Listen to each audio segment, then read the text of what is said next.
ধরো আমি তোমার আমার সংসারে ফিরে আনলাম, কিন্তু তোমার গায়ে তো অন্য পর পুরুষের গন্ধ।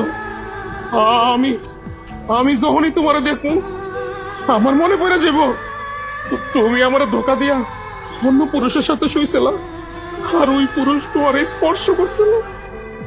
অভাবের কারণে কেউ যদি পতিতালয় যায়, দেহ ব্যবসা করে, তারেও না ফিরে আইন না তার সাথে সংসার করা যায়, কিন্তু যারা স্বভাবের পতিতা তাদের সাথে না রাত কাটানো যায়, কিন্তু তাদের সাথে সংসার করা যায় না। কিন্তু তোমার সাথে আমি কেমনে সংসার করবো বলো?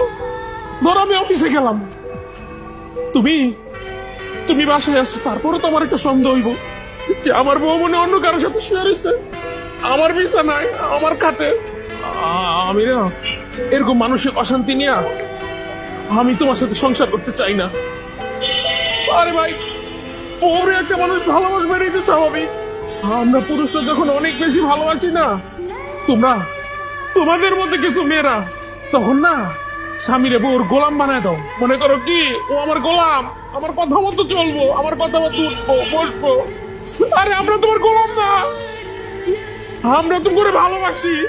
আরে ভাই, তোমরা ভাবো যে আমার স্বামী তো ভাগ্য আমার মতো এত সুন্দর একটা বউ পাইছে। আমি যত বড় অন্যায় করি না কেন, দিন শেষে না আমার স্বামী আবার আমার বুকে টেনে নিব। কিন্তু তোমার ধারণা ভুল। পুরুষের ভালোবাসা যতটা সুন্দর, জিনা না তার চেয়ে অনেক বেশি কঠিন। পাঠারো, আমি অফিসে যাব, তুমি ডিভোর্স পেপারে সাইন করে দিও।